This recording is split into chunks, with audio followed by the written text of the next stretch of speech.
Bonjour, j'espère que tu vas bien. Je suis ravie de te retrouver aujourd'hui pour plonger dans une ambiance automnale.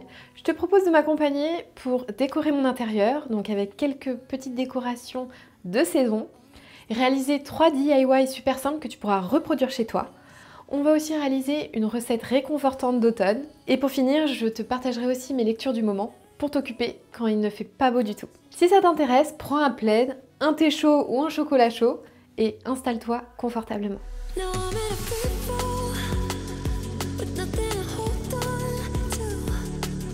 On commence par la mise en place de la décoration automnale. J'y ai mis ma petite citrouille en tissu que j'avais fait déjà l'année dernière. J'ai également posé sur le meuble télé ma petite bougie fait main. Vous pouvez retrouver la vidéo courte en description.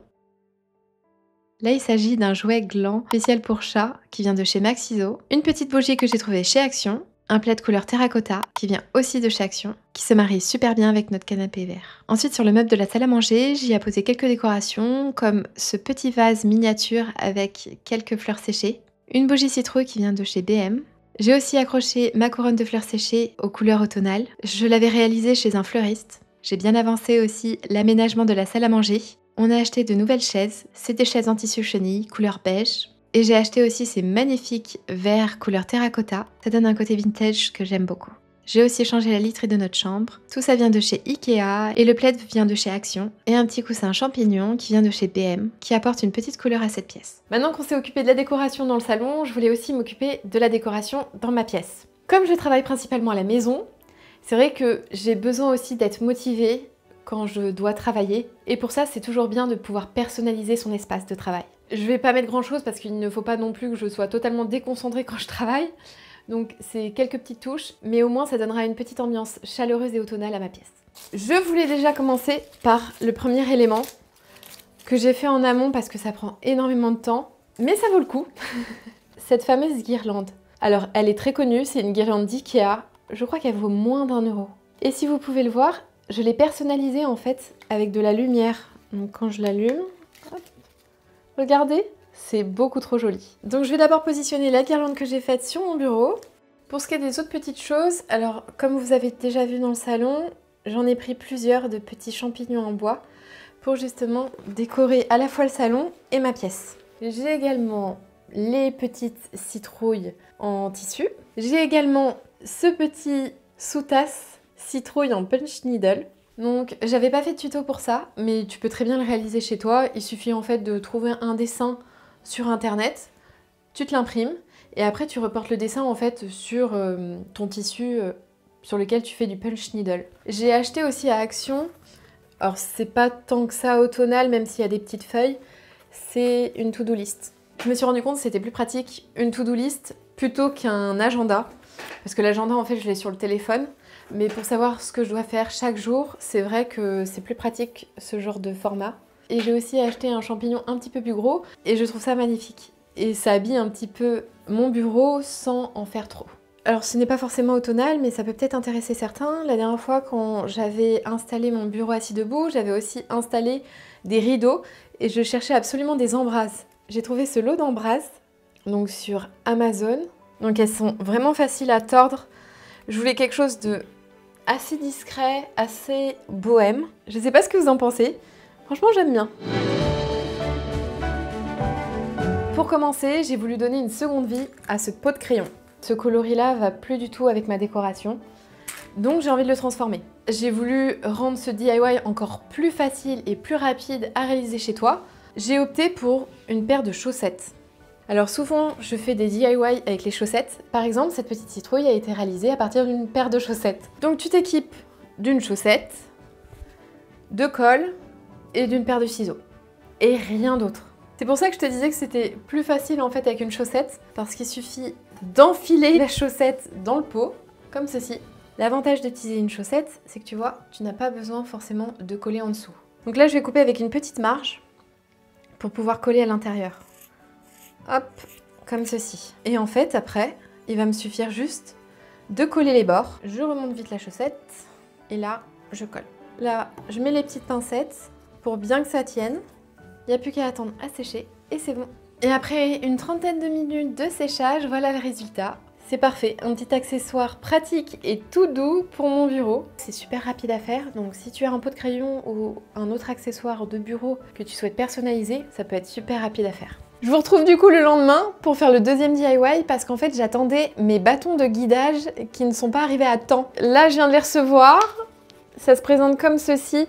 Je vais vous montrer à quoi ça sert et comment ça peut être super utile si vous faites de la poterie. Puis là en plus il y a différentes tailles donc c'est juste parfait pour ce que je veux faire. Pour ce DIY, je porte mes lunettes tout simplement parce qu'on va réaliser un repose lunettes chat. Je vais faire en sorte qu'il ressemble à mon chat Bellini qui a 3 ans et qui est de couleur rousse. Pour ce qui est de l'argile à utiliser, j'utilise de l'argile autodurcissante. Et je vais vous montrer le patron que j'ai réalisé pour vous. Donc c'est le repose lunettes chat. Il se présente comme ceci. Ne vous inquiétez pas, je vous mets le lien du patron en description et en commentaire épinglé de cette vidéo. Pour ceux qui ont des chats et qui n'ont pas le port de lunettes, vous pouvez très bien l'utiliser comme vide-poche. Je vais utiliser aussi un petit rouleau. Les guidages en fait, donc ils sont par deux. Vous avez différentes tailles. Ça va être l'épaisseur en fait de votre pièce. Donc j'ai mes deux baguettes de 5 mm et je vais les mettre de part et d'autre de ma pièce. Et en fait ça va me permettre d'avoir exactement la bonne épaisseur partout. Bon, j'ai commencé par les oreilles et maintenant en fait je vais creuser un peu partout.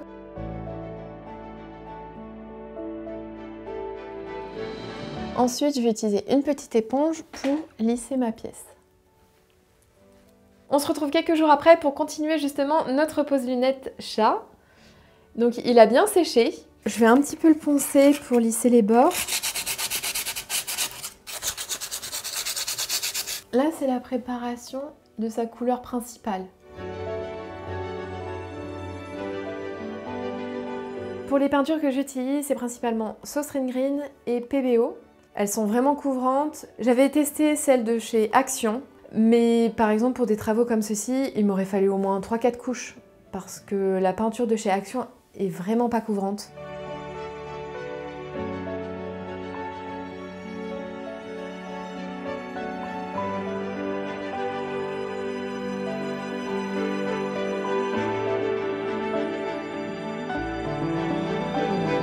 Et maintenant on va passer au dernier DIY, il s'agit de créer soi-même son sac à main. C'est un cadeau que mon compagnon m'a fait il y a un petit moment et j'ai toujours pas pris le temps de le faire, donc je me suis dit il faut que je le fasse. J'aime beaucoup celui que proposait du coup Dune Lace. C'est une marque qui propose en fait des kits pour faire soi-même son sac à main chez soi. Il y a tout là-dedans, donc on a toutes les pièces dedans, tout ce qui est accessoires. Donc on va faire de la couture à la main et comme vous pouvez le voir en fait c'est déjà pré-percé. Donc c'est pour ça qu'on peut le faire soi-même chez soi.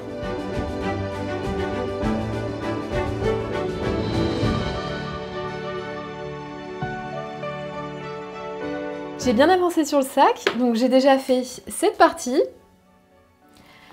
Également j'ai cousu celle-ci. Je suis le tutoriel sur mon ordinateur et ça me permet en fait devant le tutoriel de faire progressivement le sac à main. Le seul inconvénient c'est que parfois dans le tutoriel ils ne disent pas la quantité de fil qu'il faut à ce moment donné. Donc j'ai une bobine de fil, sauf que je ne sais pas si j'ai un petit peu de marge en fait et quelle marge j'ai pour utiliser le fil. Mais sinon vraiment c'est accessible pour tout le monde, je suis super contente. Donc là actuellement je suis en train de coudre ce côté-là, donc là il suffit de replier. C'est le début des fois qui est pas forcément simple. On sait exactement où coudre. Parce qu'on a exactement les repères où il faut mettre son aiguille.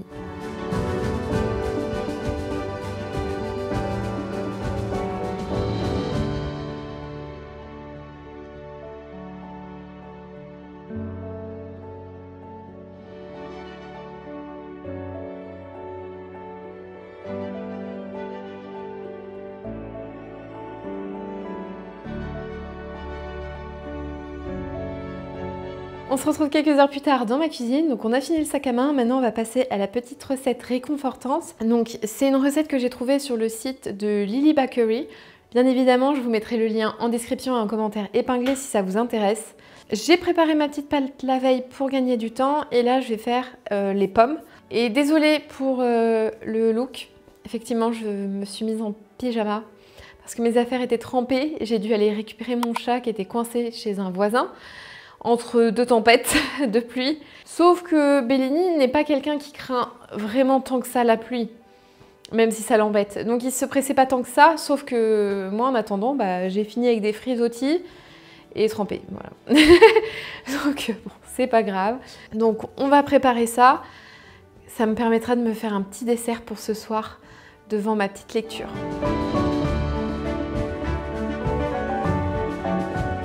Je les coupe avec un petit couteau parce que sinon avec les grands je me coupe. Je suis pas très douée avec les couteaux. 120 grammes de cassonade, ça me paraît énorme. Si comme moi vous avez souvent des problèmes digestifs et tout, dans la plupart des recettes, je divise par 2 la quantité de sucre. J'ai mon chat qui a faim, donc priorité à lui. Ça va mon cœur? Donc on met de la farine, on mélange le tout. Non mon cœur, c'est pas pour toi. À tout moment, il saute sur la table. Vous voyez sa petite tête? Oh mais oui, on te voit mon cœur. On les voit la caméra, le bébé. On les voit la caméra. Ouais, il le sent. Oui, tu prends pas de place, mon cœur. Pour mes tartelettes, je vais utiliser un petit cercle de 9 cm de diamètre. Libre à vous de le faire dans un plat à tourte. J'en ai pas. Et je me suis dit que c'était beaucoup plus évident de les manger en individuel.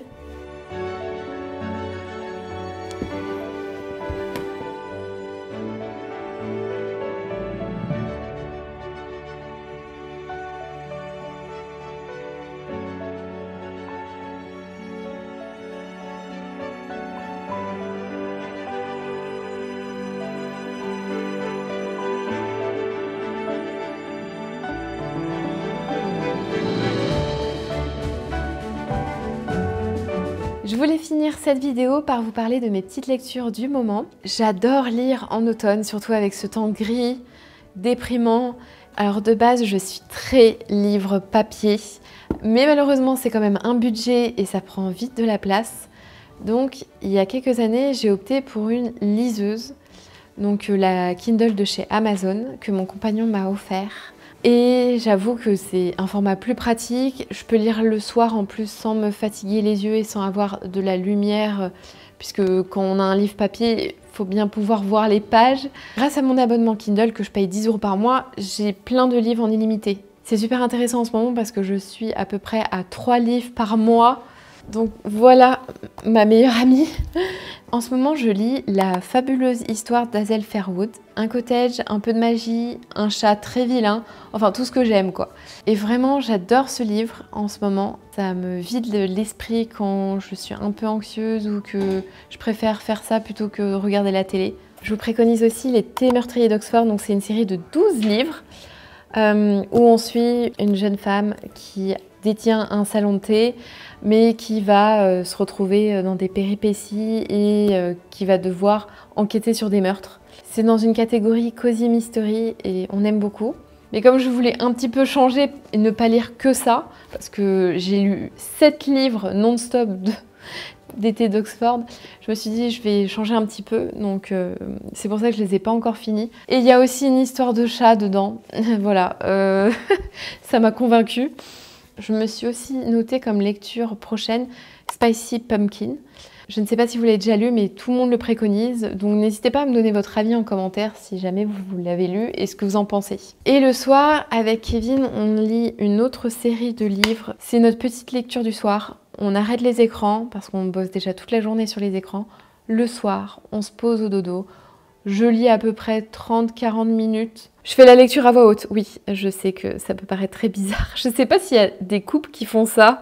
Et donc avec Kevin, pour le moment, on lit la série des livres de Rebecca Yarros, Fourth Wing. Donc là, on en est au 2e, qui parle principalement de cavaliers et de dragons.